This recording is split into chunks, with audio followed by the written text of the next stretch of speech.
નહીં, જાનીભાઈ કાયદો એ વાતને સ્વીકારતો નથી. તો સાહેબ આપણે કાયદાકીય અધિકાર પ્રમાણે આપ લડી લેજો સાહેબ. અમે નહીં, અમારો અધિકાર જ નથી આ નોટિસ આપવાનો.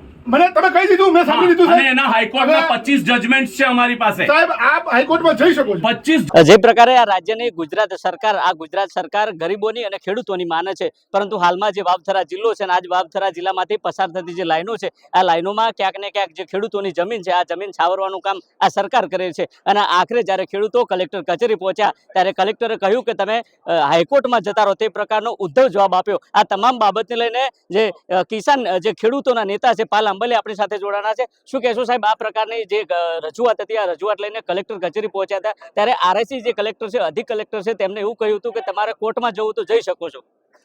જે રીતે અધિક કલેક્ટરનું વર્તન હતું, પહેલા અમે એને કહ્યું કે 9 ફેબ્રુઆરીએ જે જાહેરનામું આવ્યું છે એની જાહેરાત તમે 31 કેવી રીતે ખેડૂતોને નોટિસ આપીને બોલાવી શકો. કદાચ અમે ખોટાઈ હોઈએ તો એને જવાબ આપવાની જગ્યાએ એ જે ઉધતાઈ થઈ એ તમે બધાએ જોઈ છે. બીજું, જે નોટિસ છે અધિક કલેક્ટરના સિગ્નેચરથી હતી, એટલે અમે એને પૂછ્યું તો એ બાબતે તમે જોયું કે એના શબ્દો હતા સ્ટન્ટ ને, બરાબર છે, આખું જે એ બધાએ જોયું છે. પણ સવાલ આમાં એ થાય છે કે જનતાના ટેક્સના પૈસામાંથી જેને પગાર થાય છે એ જનતાના સેવક, જ્યારે સાંસદ સભ્યશ્રી પોતે જનતાના પ્રતિનિધિ ઉપસ્થિત હોય, ઉપસ્થિતિમાં પણ એના જવાબો જે છે એ એક જનતાના સેવકને ન લાજે એવા છે. બરાબર છે, ક્યાંક ને ક્યાંક કંપનીઓનો પાવર પાછળથી બોલતો હોય, ક્યાંક ને ક્યાંક ભાજપ સરકારનો પાવર અંદરથી બોલતો હોય, એ અધિકારી લાજવાના બદલે ગાજતો હતો. ત્યારે સવાલ એ ઊભો થાય છે કે જનતાના પ્રતિનિધિ કે જનતાના સેવક તરીકે એને જે ડ્યુટી કરવી જોઈએ એ ડ્યુટી કરવાની જગ્યાએ એ આટલા આગેવાનોની ઉપસ્થિતિમાં જે રીતે જવાબ આપતા હતા એનાથી સ્પષ્ટ થાય છે કે સામાન્ય ખેડૂત કદાચ આમની પાસે રજૂઆત લઈને ગયા હોત તો એ સામાન્ય ખેડૂતોની કેવી પરિસ્થિતિ આ લોકો કરતા હશે. સાહેબ, જાહેરનામું પડ્યું છે, આ જાહેરનામાના અગાઉ 10 દિવસ પહેલા ખેડૂતોને નોટિસ આપી છે. હા, એ તો મેં વાત કરી ને, એ જ કહ્યું, તારીખ સાથે કહ્યું કે 9 ફેબ્રુઆરીએ જાહેરનામું છે, 31/1 રોજ એ જોયા જેવું એ છે. નોટિસ જે આપી છે એમાં ગામ લખ્યું છે પાડણ થી રાધા નેસડા, અને નોટિસ આપે છે એનાથી આમ દૂર, કારણ કે પાડણ રાધા નેસડા આમ લાઈનમાં છે, અને ખીમાણાવાસ જે નોટિસ આપી છે એ ખીમાણાવાસ તો એનાથી લગભગ 15-20 કિલોમીટર અલગ આખી દિશામાં આવે છે.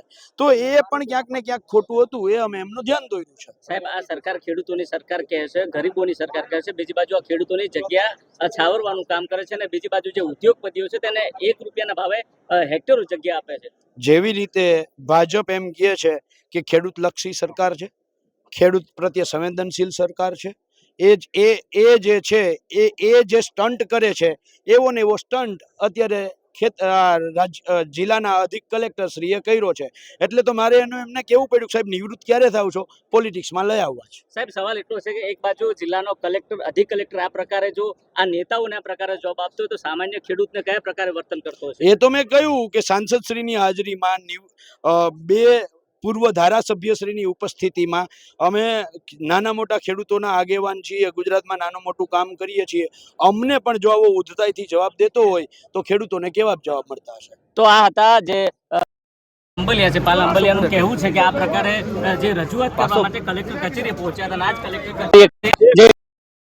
કલેક્ટરને રજૂઆત કરવા પહોંચ્યા હતા, પરંતુ ક્યાંક ને ક્યાંક અધિક કલેક્ટર જે કાર્યવાહી કરવાની જગ્યાએ ગાજી રહ્યા હતા અને આખરે કહ્યું હતું આ જનતા જે ખેડૂતો છે, ખેડૂતોની સાથે પાલ આંબલિયા હતા, બનાસકાંઠા સાંસદ જ્ઞાનીબેન ઠાકોર હતા, જિલ્લા પ્રમુખ ગુલાબસિંહ રાજપૂત હતા. આ પ્રકારે કોંગ્રેસના આગેવાનો હોવા છતાં કલેક્ટરે એ પ્રકારે કહ્યું કે તમારે કોર્ટમાં જવું હોય તો જઈ શકો. ત્યારે સવાલ એટલો છે, એક બાજુ આ રાજ્યની ગુજરાત સરકાર, ભારતીય જનતા પાર્ટીની સરકાર ખેડૂતોની સરકાર માને છે, પરંતુ ક્યાંક ને ક્યાંક જ્યારે ગરીબો આ રજૂઆત કરવા અધિકારીઓ સુધી પહોંચે છે ત્યારે આ અધિકારીઓ તેમની રજૂઆત સાંભળવાની જગ્યાએ તેમના ઉપર ગજવે છે. જોઈએ આવનાર સમયમાં આ રાજ્યની સરકાર દ્વારા આ જે ગરીબોની જગ્યા છીનવવાનું જે ષડયંત્ર ચાલી રહ્યું છે તેને લઈને કેવી કાર્યવાહી કરવામાં આવશે તે તો આવનારો સમય બતાવશે.